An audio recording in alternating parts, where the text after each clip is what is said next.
জাতীয় পার্টি আছে তো নাকি? সারা দেশ থেকে সবাই আসছে তো নাকি? জাতীয় পার্টিকে ধ্বংস করার জন্য অত্যন্ত নোংরা একটি ষড়যন্ত্র করা হয়েছে।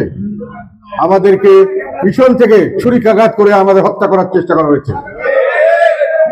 সেই পরিপ্রেক্ষিতে আমি আপনাদের সবাইকে এখানে আহ্বান করেছিলাম।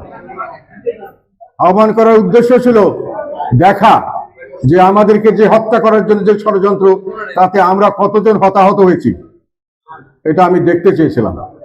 যে আমাদের নেতা কর্মীদের মধ্যে মনোবল ভেঙে দেওয়া মানে যুদ্ধক্ষেত্রে একটা সৈনিকের মনোবল ভেঙে দেওয়া মানে তাকে হত্যা করা, তার আর যুদ্ধ করার কোনো সাহস থাকে না।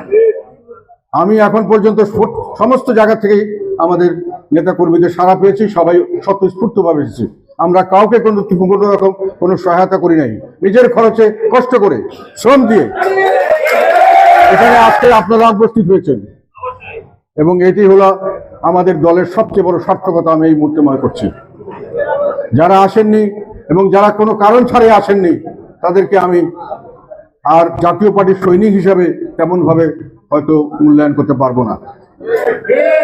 তবে যারা এসেছেন তারা হলেন আমাদের সৈনিক, যে সৈনিক সামনের দিকে এই অন্যায়ের প্রতিবাদ করবে এবং এই অন্যায়ের প্রতিশোধ নেবে ইনশাল্লাহ। আমি নির্বাচনের সময় আমাদেরকে কোনো রকম সুযোগ সুবিধা দেওয়া হয়নি, বিভিন্নভাবে পর্যদস্ত করা হয়েছে এবং বিভিন্নভাবে আমাদের নেতা কর্মীদের উপর অত্যাচার করা হয়েছে। আমাদেরকে কোনো সময় কোনো লেভেল প্লেইং ফিল্ড দেওয়া হয় নাই এবং অবাধ সুষ্ঠু নিরপেক্ষ নির্বাচন হয় নাই। সেটা আমি বিভিন্নভাবে প্রকাশ করেছি, আমি পত্রিকায় লিখেছি, আমি দেশে বিদেশে এটাকে প্রচার করেছি, বিদেশিদের কাছে প্রচার করেছি। কিন্তু এখন যে জিনিসটা আমার চোখের সামনে আসলো সেটার থেকে আপনাদেরকে বলতে চাই যে সবকিছু বাদ দিয়ে যেটা নির্বাচন বলে এখানে করা হয়েছে, এই নির্বাচনটা কোনো নির্বাচন ছিল না, এটা একটা সিলেকশন, একটা বাছাইকরণ করা হয়েছে।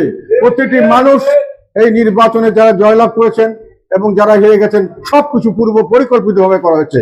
এই জিনিসটি আমার চোখে এসছে এবং সেই জন্যই আমি আপনাদেরকে এই কথাটা বলার জন্যই যে আমরা হারি নাই, আমাদেরকে হারিয়ে দেওয়া হয়েছে এবং নির্বাচনের নামে একটি প্রহসন করা হয়েছে।